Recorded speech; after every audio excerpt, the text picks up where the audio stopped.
Hello guys, welcome back to my YouTube channel HRM Pillar.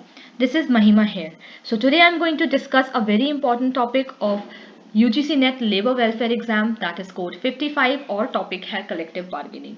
So guys इसके ऊपर मैंने separate topic पे video इसीलिए बनाई है because it is very important. काफ़ी सारे क्वेश्चंस इसमें से आते हैं. So please watch it very carefully and also like my channel and subscribe my channel. Okay guys, so let's start the video. सबसे पहले स्टार्ट करने से पहले I would like to tell you the contents of this video कि हम इस video को कैसे आगे लेकर जाएंगे. सो सबसे पहले I will like to discuss the meaning of collective bargaining, then some features, importance, theories, unit and level of CB, that is collective bargaining, then factors affecting CB, subject matter, collective agreements क्या होते हैं, hurdles क्या होते हैं collective agreements में, and last grievance and grievance procedure क्या होता है. सो गाइस चलते हैं फटाफट मीनिंग पे. Collective bargaining. सो गाइज जो कलेक्टिव बार्गेनिंग है वो सबसे पहले जो टर्म यूज किया था वो किया था 1891 ईयर में. किसने यूज किया था? सिडनी और बिएट्रिस वेब ने यूज किया था. सो गाइज प्लीज इसको आप अपने पास नोट कर लीजिए बिकॉज ये ईयर और ये जो नाम है Sidney and Beatrice Webb, it is very important. That's why I have highlighted it. So guys उसके बाद सब्सिक्वेंटली क्या हुआ कि सैमुअल गम्पर्स जो थे president American Federation of Labor के, उन्होंने कलेक्टिव बार्गेनिंग को बहुत ही इंपॉर्टेंट टूल समझा for determining the terms and conditions of employment. उसके बाद धीरे धीरे we got many different types of meanings and definitions, and उसमें से सबसे फेमस रॉबर्ट एफ हॉक्सी ने दिया, जिन्होंने बताया कि कलेक्टिव बार्गेनिंग है एक mode of fixing the terms of employment by means of bargaining between an organised body of employees and an organised body of employer और an association of employer, usually through organised agents. उसके बाद काफ़ी हमारे पास definitions आई, जैसे कि collective bargaining is a process of discussion and negotiation between two parties और वन और both whom a group of person is acting in a concert. So guys मैंने कुछ ही डेफिनेशंस इसमें इंक्लूड करी हैं. डेफिनेशंस में जो मैंने इंपॉर्टेंट इंक्लूड करी हैं शायद इनसे क्वेश्चंस बन सकते हैं, बट फर्स्ट टाइम जो सिडनी एंड बिएट्रिस ने यूज किया था that you must always remember. So guys next हम फटाफट आ जाते हैं फीचर्स पर कलेक्टिव बार्गेनिंग के. सो गाइज ये मैंने ना हाईलाइट इसलिए कर दिया है कि you don't have to write the sentences, you just need to add in your notebook the main bullet points. So first है guys, collective bargaining is a process in which terms and conditions are determined jointly by the employer and the worker. So the final terms are determined. इसका मतलब ये है कि collective bargaining एक ऐसा process है जिसके अंदर आप एम्प्लॉयर और वर्कर एक साथ बैठकर टर्म्स एंड कंडीशंस बताता है एम्प्लॉयमेंट के और final terms and conditions determine होते हैं. सेकेंड, जो टर्म कलेक्टिव है कलेक्टिव बार्गेनिंग में वो वर्कर्स की साइड को रिप्रेजेंट करता है, जिसका मतलब है कि वर्कर्स की जो साइड है जो कि लेबर्स हैं वो बार्गेन करते हैं एक कॉम्बिनेशन के थ्रू या फिर ट्रेड यूनियन के फॉर्म में. अब ये जो इसका थर्ड फीचर है वो ये है कि ये जो कलेक्टिव बार्गेनिंग है ये एम्प्लॉयमेंट रिलेशनशिप से इसका वर्ड का ओरिजिन हुआ है, क्योंकि एम्प्लॉयर और एम्प्लॉय के बीच में जो रिलेशनशिप था पहले से उसी का ये एक बेटर वर्जन है कलेक्टिव बार्गेनिंग. इसलिए यहाँ लिखा है कि it originates from employment relationship. Fourth जो इसका आता है वो ये आता है कि जो मेन ऑब्जेक्टिव है कलेक्टिव बार्गेनिंग का वो ये है कि नेगोशिएशंस हो सके और एक process of give and take बन सके between employer and worker. Fifth, the agreements arrived at during the course of bargaining may relate to a number of subjects or only a single issue. Single issue भी हो सकता है, ज़्यादा से ज़्यादा subjects भी हो सकते हैं. Subjects के बारे में guys अभी हम आगे भी discuss करने वाले हैं, so don't worry. Then sixth आता है collective bargaining is confined not only confined to the employers and workers but state का भी बहुत important role होता है, मतलब government का, मतलब third party government का role भी बहुत होता है. सेवेंथ आता है कि जो नेचर है कलेक्टिव बार्गेनिंग का वो बहुत ही चेंजेबल और डायनेमिक है. चेंजेस के साथ साथ टेक्नोलॉजी में चेंजेस के साथ साथ पॉलिटिकल एनवायरनमेंट में चेंजेस के साथ साथ ट्रेड यूनियन के कुछ स्ट्रक्चर में चेंजेस हुए हैं, उसके साथ साथ कलेक्टिव बार्गेनिंग को भी चेंज होना पड़ता है. और ऐसे ही डिफरेंट कंट्रीज में डिफरेंट तरीके से कलेक्टिव बार्गेनिंग को ऑर्गेनाइज किया जाता है. ओके गाइस, सो ये फीचर्स थे. अब आ जाते हैं हम कुछ इंपॉर्टेंस पे कलेक्टिव बार्गेनिंग के. सबसे पहला इंपॉर्टेंस है इसका improvement in the condition of workers. इसकी वजह से वर्कर्स की वेजेस में हायर हुई हैं वेजेस, उनको लिबरल अलाउंसेस मिले गए हैं, फ्रिंज बेनिफिट्स मिले गए हैं, इकोनॉमिक सिक्योरिटी मिली गई है, आवर्स ऑफ वर्क शॉर्टर हो गए हैं, बेटर वर्किंग कंडीशंस हो गए हैं, फिजिकल वर्किंग कंडीशंस बहुत अच्छे हैं. सेकेंड हम आ जाते हैं check on autocracy in industry. अब check on autocracy in industry का ये मतलब है कि जो ये पावर हमें इलीगली ली गई थी अब उसके ऊपर एक चेक लग गया है कि ऐसा नहीं कि जो एम्प्लॉयर बोलता जाएगा वही एम्प्लॉय को करना पड़ेगा, नहीं, जो राइट है और जो प्रिविलेज है वो एम्प्लॉय को भी दिया जाएगा. थर्ड आ जाता है promotion of lasting industrial peace. इसमें ये बताया गया है कि जो जो हमारी कलेक्टिव बार्गेनिंग है उसको भी सेटल करने के लिए, डिफरेंसेस और डिस्प्यूट्स को सेटल करने के लिए भी मौका दिया जाएगा। मतलब कि इसमें जो हमारे जो ग्रीवियंसेस हैं उसको रिड्रेस करने के लिए हमें नॉन कंप्लायंस क्लॉजेस भी दिए जाएंगे एग्रीमेंट्स में। मतलब ये एक ऐसा प्रोसीजर है, इसकी इंपॉर्टेंस इसलिए ज़्यादा है क्योंकि ये long lasting industrial peace maintain करता है और इसको प्रमोट भी करता है। फिर चौथा आता है कंड्यूसिव टू मैनेजरल एफिशिएंसी। इसका मतलब ये है कि जो कलेक्टिव बार्गेनिंग है उसने एफिशिएंसी, मैनेजरल एफिशिएंसी को बढ़ाने के लिए भी काफ़ी कंट्रीब्यूट किया है, एंड वो स्पेसिफिक प्रॉब्लम का स्पेसिफिक सॉल्यूशन भी मैनेजमेंट को प्रोवाइड करता है। ऐसी काफ़ी सारी डिफिकल्ट सिचुएशंस आ जाती हैं मैनेजमेंट के पास जहाँ पर उसको नहीं समझ में आता है क्या करना है, तो उसमें वो एफिशिएंसी कलेक्टिव बार्गेनिंग के थ्रू प्रोवाइड करवाते हैं। फिफ्थ है development of industrial rules. Collective bargaining की वजह से काफ़ी सारे इंडस्ट्रियल रूल्स बने, लेजिस्लेशंस बने, लॉ कोर्ट्स में बने, और सारे terms and conditions related to wages, allowances, personal matter, working condition, economic security, welfare, immunity और ना जाने और भी कितने सब्जेक्ट मैटर्स के ऊपर we have created many laws and rules. So this is also the importance of collective bargaining. And the last is significance for society and economy as a whole.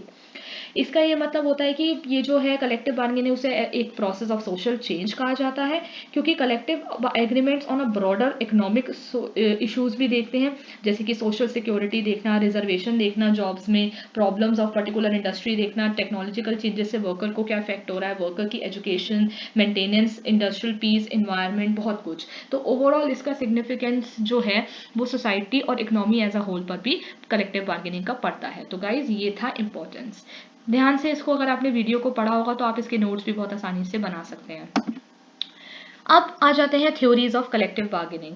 So guys Chamberlain जो है, नाम बिल्कुल याद कर लीजिएगा because multiple choice questions में ये जरूर आता है कि चैम्बरलेन जो है he discovered 3 main theories of collective bargaining, namely marketing theory, governmental theory and managerial theory. So guys marketing theory जो है वो मैंने एक एक लाइन में ही इसको लिखा है। ये मार्केटिंग थ्योरी जो है it views collective bargaining as a means of contracting sale of labour. उनका मतलब ये है कि एक टाइम पर एम्प्लॉय और एम्प्लॉयर एक साथ बैठकर मार्केटिंग करते हैं, सेल करते हैं लेबर की, कि किस प्राइस पर वो मनी एक्सचेंज कर सके। मतलब एम्प्लॉयर चाहता है कि वो, वर्कर चाहता है कि बिल्कुल हाईएस्ट पॉसिबल प्राइस पर वो अपने आप को सेल कर सके, मतलब उसकी सैलरी और वेजेस बिल्कुल हाईएस्ट हो, और उसी तरफ मैनेजमेंट की तरफ, एम्प्लॉयर की तरफ वो चाहते हैं कि वो बिल्कुल लोएस्ट प्राइस पर लेबर को खरीद सकें। तो ये कॉन्ट्रैक्चुअल सेल चलती है दोनों के बीच में। सेकेंड है governmental theory, that means it consider collective agreement as a constitution on the basis of which sort of industrial establishment in an enterprise, company और इंडस्ट्री। इसका मतलब ये है कि एक इंडस्ट्रियल एस्टैब्लिशमेंट बन जाती है एम्प्लॉयर और एम्प्लॉय के बीच में, जिसमें काफ़ी सारी जॉइंट कॉन्फ्रेंसेज होती हैं, और इन जॉइंट कॉन्फ्रेंसेज के बेसिस पर जो रिजल्ट निकलता है वो ये निकलता है कि एग्रीमेंट डिसाइड होता है, वो रिटन भी हो सकता है और ओरल भी हो सकता है, जिसके अंदर काफ़ी सारी चीज़ें आ जाती हैं, rules, regulations and many things. और इसमें ये माना जाता है कि बेसिक लॉ एस्टैब्लिश किया जाता है, like it's a type of legislative and a law related theory. Then third and last theory comes managerial theory. इसका मतलब ये है कि it views collective bargaining as a method of management, it poses a sharing of directive management. इसका मतलब ये है कि मैनेजमेंट को सारे डिसीजंस लेने की इजाज़त है। दैट मीन्स कि हायरिंग से लेकर, ले ऑफ से लेकर, डिस्चार्ज से लेकर, discipline and issues, working hours, maintenance, promotion, method of production and many related other things are also being decided on the decision taken by the management side. ठीक है, सो ये तो थी थ्योरीज ऑफ कलेक्टिव बार्गेनिंग। अब हम आ जाते हैं units and level of collective bargaining. Units and collective का मतलब ये होता है कि कलेक्टिव बार्गेनिंग अलग अलग जगहों पे अलग अलग तरीके से टेक प्लेस करती है, जैसे कि प्लांट लेवल अलग होता है, लोकेलिटी अलग होता है, एरिया, रिलीजन, कंपनी बेसिस पे अलग होता है, and even country wise also. So guys इसलिए हमने इसको डिवाइड कर दिया है। प्लांट लेवल का मतलब होता है कि अगर बार्गेनिंग किसी एक एम्प्लॉयर या फिर एक एम्प्लॉयर या एक वर्कर या ग्रुप ऑफ एम्प्लॉयर और ग्रुप ऑफ वर्कर के बीच में हो रही है, पर वो प्लांट लेवल पे हो रही है, तो उसको प्लांट लेवल बार्गेनिंग कहेंगे। लोकल लेवल का मतलब होता है बिल्कुल एक ही लोकल साइट पे हो रही है। रीजन एरिया मतलब कि किसी स्पेसिफिक रीजन में हो रही है, पर्टिकुलर स्पेसिफिक रीजन में हो रही है, जिसमें एक तरफ एम्प्लॉयर या ग्रुप ऑफ एम्प्लॉयर है और दूसरी तरफ वर्कर या ग्रुप ऑफ वर्कर या ट्रेड यूनियन है। इंडस्ट्री लेवल के अंदर industry, nation, region, area, plant, उससे जितने भी नीचे हैं वो सब भी ओवरऑल इंडस्ट्री में आ जाते हैं। और लास्ट आता है नेशनल, जिसमें ऊपर के सारे आ जाएंगे, नेशनल, रीजन, लोकल, प्लांट, वो सबको कवर कर लेती है नेशनल लेवल। ठीक है गाइज, सो गाइज इसको आप पढ़िए, पर कंफ्यूज होने की बिल्कुल जरूरत नहीं है, it's very easy. Then comes the factors influencing the bargaining units and level. इसका मतलब है कि ऐसी कौन से फैक्टर्स हैं, ऐसी कौन सी चीज़ें हैं जिसकी वजह से बार्गेनिंग यूनिट और लेवल इफेक्ट हो जाती है, मतलब जिस पे डिपेंड करता है कि कौन सा लेवल होना चाहिए या कौन सा यूनिट होना चाहिए। तो पहला है structure of trade union organisation. इसका ये मतलब है कि प्लांट लेवल पर अलग ट्रेड यूनियन होगी और नेशनल लेवल पे अलग होगी, रीजनल लेवल पे अलग होगी। तो इसका मतलब है कि अगर आपका स्ट्रक्चर जितना बड़ा है उस हिसाब से आपका लेवल जो होगा ट्रेड यूनियन का वो डिसाइड होता है। If it's a very big organisation you can have a national level trade union and vice versa, की छोटी लेवल की भी हो सकती है। Then comes the nature of ownership of industrial enterprises. इसका ये मतलब है कि नेचर ऑफ ओनरशिप क्या है, क्या सिंगल एम्प्लॉयर उसे ओन कर रहा है काफ़ी लार्ज ऑर्गेनाइजेशन का, या ग्रुप ऑफ एम्प्लॉयर्स एक छोटी ऑर्गेनाइजेशन को ओन कर रहे हैं। तो इट ऑल्सो डिपेंड्स कि उसके ऊपर भी हम डिपेंड करते हैं कि कौन सी लेवल या यूनिट आपका होगा। थर्ड आता है nature of industrial relation laws and governmental policies. इसका ये मतलब है कि कौन कौन से रूल्स एंड लॉज आपने मेंशन करे हुए हैं जिसकी वजह से जो कलेक्टिव बार्गेनिंग की यूनिट है वो डिसाइड होती है। अदर फैक्टर्स में हमारे आ जाता है कि नेचर क्या है ट्रेड यूनियन लीडरशिप का, प्रॉक्सिमिटी इन्फ्लुएंस क्या है, nature and extent of benefits क्या है लेबर लॉज में, टाइप ऑफ इंडस्ट्री कैसी है, ये सब मैटर्स, और टाइप ऑफ इंडस्ट्री कैसी है, बिजनेस कैसा है, वो सब फैक्टर्स आ जाते हैं जो कि इन्फ्लुएंस करते हैं कि प्लांट लेवल होना चाहिए, रीजनल लेवल होना चाहिए, एरिया लेवल होना चाहिए, या फिर लास्ट नेशनल लेवल होना चाहिए बार्गेनिंग का। गाइस जैसे मैंने आपको पहले भी बताया था कि सब्जेक्ट मैटर के बारे में I will going to discuss it further. So ये आ गया वो topic that is very important, subject matter क्या होता है कलेक्टिव बार्गेनिंग का।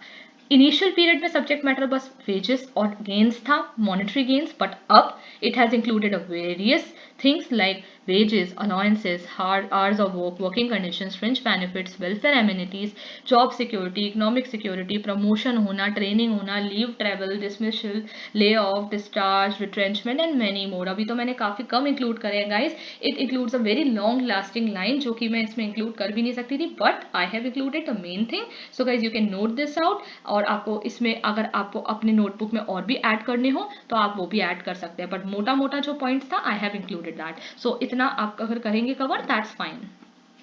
सो ये गाइस था सब्जेक्ट मैटर। अब आता है थोड़ा सा अलग टॉपिक, कलेक्टिव बार्गेनिंग में ही we include collective agreements also. This is also has a very important place in collective bargaining.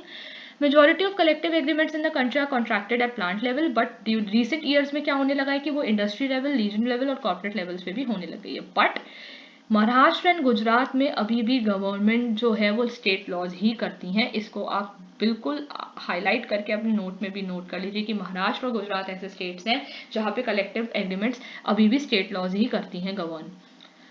Agreements which have been drawn up after the negotiation between the parties are very involuntary in character. Agreements जो कि require legal status, agreements which combine voluntariness and compulsion, or conclusions arrived at tripartite forms like ILC, that is Indian Labour Conference, SLC State Labour Conference and IC Industrial Committee। So guys ये जो मैंने points include करे हैं ये आपके collective agreement के बारे में है। इसका ये मतलब है कि ये कुछ ऐसे कैटेगरीज में डिवाइड किया गया है कलेक्टिव एग्रीमेंट्स को जिसके अंदर ये कलेक्टिव एग्रीमेंट माना जाता है। मतलब कि डायरेक्ट नेगोशिएशन हो रहा है तो वो कलेक्टिव एग्रीमेंट में आएगा, एग्रीमेंट जिसके अंदर लीगल स्टेटस है वो कलेक्टिव एग्रीमेंट में आएगा, जिसमें वॉलंटरीनेस है और कंपल्शन है वो भी आएगा, या फिर SLC like Indian labour conference, standing labour committee और अदर कमिटीज जितनी भी आएंगी तो भी वो कलेक्टिव एग्रीमेंट में आएगा। अब हर्डल्स का मतलब होता है कि ऐसी कौन सी चीज़ें हैं जो आपको रोक रही हैं कलेक्टिव एग्रीमेंट्स के लिए। सो गाइज इसमें सबसे पहले आता है वॉलंटरीनेस एंड रिकॉग्निशन ऑफ यूनियंस। अब इसका ये मतलब है कि वॉलंटरी कोई रिकॉग्निशन किसी ट्रेड यूनियन को दिया जा रहा है, किसी को नहीं दिया जा रहा है, तो उसकी वजह से हर्डल आ जाती है कलेक्टिव एग्रीमेंट में। सेकेंड है ineffective procedure for determination of representative union. Third है outside leadership in trade union. Fourth है provision of elaborate adjudication machineries. इतना ज़्यादा हमने एजुकेशन को इंपॉर्टेंस दी है कि कलेक्टिव एग्रीमेंट और कलेक्टिव बार्गेनिंग की इंपॉर्टेंस कम हो गई है। Restriction on strikes and lockouts, comprehensive coverage of labor laws and labor rules, inadequate unionization and other factors में workers का uneducated होना, unwillingness होना part of employers के basis पे, poverty होना workers के basis पे, masses पे। तो ये कुछ ऐसे hurdles हैं जो कि collective agreement को रोकते हैं होने से between employer and employee. So guys ये बहुत ईजी है, आप इसकी हेडिंग से भी काफ़ी कुछ समझ रहे हो, मैंने काफ़ी कुछ तो इसका एक्सप्लेन भी कर दिया है। Then comes the most important part, grievance and grievance procedure. Grievance होता क्या है? ग्रीवियंस ये होता है कि एक रिटन कंप्लेन फाइल करना किसी एम्प्लॉय के द्वारा किसी एम्प्लॉयर के ऊपर, और उसके अंदर वो ये बताए कि उसके साथ कुछ अनफेयर ट्रीटमेंट हुआ है। अब टाइप्स ऑफ ग्रीवियंसेस कैसे होते हैं? एक होता है रियल ग्रीवियंस होता है, एक होता है कि इमेजिनरी ग्रीवियंस। ठीक है गाइस, तो ये जो रियल और ग्रीवियंसेस होते हैं उसमें क्या होता है कि वर्कर्स एक्चुअली डिप्राइव हुए हैं किसी राइट और प्रिविलेज से, और इमेजिनरी ग्रीवियंस होता है कि वर्कर्स असली में उन क्लेम्स वो मांग तो रहे हैं बट ऐसा उनके साथ असली में कुछ हुआ नहीं है, मतलब ऐसा नहीं हुआ कि बस उन्हें फील हुआ कि वो डिनाई किया गया उन्हें, बट ऐसा एम्प्लॉयर की तरफ से नहीं हुआ है, तो वो इमेजिनरी मतलब उनके इमेजिन कर रहे हैं वो। ठीक है गाइज, बट अब रोथलेसबर्गर और डिक्सन ने उसको काफ़ी तरीके से दिया, क्योंकि रियल और इमेजिनरी को बाइफर्केट करना वॉज वेरी डिफिकल्ट, सो उन लोगों ने इसको और तरीके से डिफाइन कर दिया 3 कैटेगरी में, tangible objects, sensory experience and hope and fear. Tangible objects का मतलब है कि किसी टेंजिबल ऑब्जेक्ट की वजह से उनको ग्रीवियंस आई या उनको कुछ अनफेयर ट्रीट लगा, जैसे कि कोई मशीनरी खराब हो जाना, कोई इक्विपमेंट में फॉल्ट होना, मटेरियल में फॉल्ट होना। सेंसरी एक्सपीरियंस का मतलब होता है कि कोई वर्कर को अनकंफर्टेबल फील हुआ किसी टेम्परेचर में वर्क रूम के, या फिर उसको अपनी जॉब डिफिकल्ट लग रही है। ठीक है, थर्ड टाइप जो होता है इन्वॉल्व होप एंड फियर। इसमें क्या आता है कि जैसे कि कंप्लेन है कि किसी वर्कर के ऊपर दूसरे वर्कर से लेके फिर बायसनेस हो रही है किसी एम्प्लॉयर के द्वारा, तो वो होप एंड फियर में आता है। अब आता है model grievance procedure. Model grievance procedure के अंदर ग्रीवियंस मशीनरी और ग्रीवियंस प्रोसीजर दो चीज़ें आती हैं। ग्रीवियंस मशीनरी, ग्रीवियंस मशीनरी एक ऐसी मशीनरी है जिसके अंदर हमें एक अंडरटेकिंग में एडमिनिस्टर करना होता है, एक सेटअप करना होता है ग्रीवियंस प्रोसीजर के लिए। इसके अंदर क्या होता है कि सारे डिपार्टमेंट के वर्कर या ग्रुप ऑफ डिपार्टमेंट, अगर छोटी अंडरटेकिंग है तो एक डिपार्टमेंटल रिप्रेजेंटेटिव को चुनती है और वो लिस्ट वो फॉरवर्ड कर देती है मैनेजमेंट को हर डिपार्टमेंट से। फिर मैनेजमेंट क्या करती है, उनको डेजिग्नेट करती है और हर डिपार्टमेंट से फर्स्ट स्टेज पर, और डिपार्टमेंटल हेड्स बना देती है सेकंड स्टेज पर हैंडलिंग करने के लिए ग्रीवियंस। अब ये जो डिपार्टमेंटल हेड्स बनाए गए हैं हर डिपार्टमेंट से 2-3, वो बनकर मिलकर एक ग्रीवियंस कमेटी फॉर्म करते हैं। तो ये है पूरी ग्रीवियंस मशीनरी, मैंने हाईलाइट किया है गाइस, उसे नोट कर लीजिएगा। फिर आता है ग्रीवियंस प्रोसीजर। अब ग्रीवियंस प्रोसीजर में जो एग्रीव्ड एम्प्लॉय सबसे पहले वो अपनी ग्रीवियंस को लेकर वर्बली बोलेगा ऑफिसर को। ऑफिसर को 48 घंटे के अंदर अंदर उसका एक आंसर देना होता है। अगर वर्कर सेटिस्फाइड नहीं होता है, वो फिर उस स्टिपुलेटेड पीरियड के वक्त उसके बाद वो ग्रीवियंस को हेड ऑफ द डिपार्टमेंट के पास लेकर जाता है। हेड ऑफ द डिपार्टमेंट के पास 3 दिन होते हैं अपनी ग्रीवियंस का आंसर देने के लिए। अगर उसका भी डिसीजन उसे अनएक्सेप्टेबल है तो फिर वो अपनी रिक्वेस्ट ग्रीवियंस कमेटी को लेकर जाता है, जिसके रिकमेंडेशंस उसको मैनेजर को 7 दिन के अंदर अंदर देने होते हैं। इन केस अगर डिफरेंसेस होते हैं उनके ओपिनियंस में डिफरेंट कमेटी के मेंबर्स में, तो फिर मैनेजमेंट डिसाइड करती है और मैनेजमेंट को 3 दिन के अंदर अंदर जवाब देना होता है। If then also the grievance committee से भी वो सेटिस्फाई नहीं होती है तो वो मैनेजमेंट के पास जाती है रिवीजन के लिए, और मैनेजमेंट रिवीजन करके 7 दिन के अंदर अंदर डिसीजन देता है। अगर तब भी कोई एग्रीमेंट पॉसिबल नहीं होता है between aggrieved employee and the employer, उसके बाद मैनेजमेंट इसको वॉलंटरी आर्बिट्रेशन के फॉर्म में भी आगे बढ़ा सकती है। तो गाइज देख रहे हैं आप क्या है, officer, then head of the department, then grievance committee, then management and then voluntary arbitration. इसको गाइज याद कर लीजिएगा, बहुत इंपॉर्टेंट टॉपिक है। ठीक है गाइस, तो ये आपका हो गया मॉडल ग्रीवियंस में grievance machinery and grievance procedure. अब एक आती है ग्रीवियंस रिड्रेसल कमेटी। अमेंडमेंट हुआ था इंडस्ट्रियल डिस्प्यूट एक्ट में 1947 में 2010 में कि एक से ज़्यादा, अगर 20 से ज़्यादा लोग काम कर रहे हैं तो एक रिड्रेसल कमेटी होनी चाहिए। उस रिड्रेसल कमेटी में इक्वल नंबर ऑफ मेंबर्स होने चाहिए एम्प्लॉयर और वर्कमैन के, और एक चेयरपर्सन होना चाहिए। टोटल मेंबर्स एक्सीड नहीं करने चाहिए 6 से ज़्यादा, और कमेटी को अपनी प्रोसीडिंग्स को जमा करने के लिए 45 डेज का नोटिस पीरियड दिया जाता था।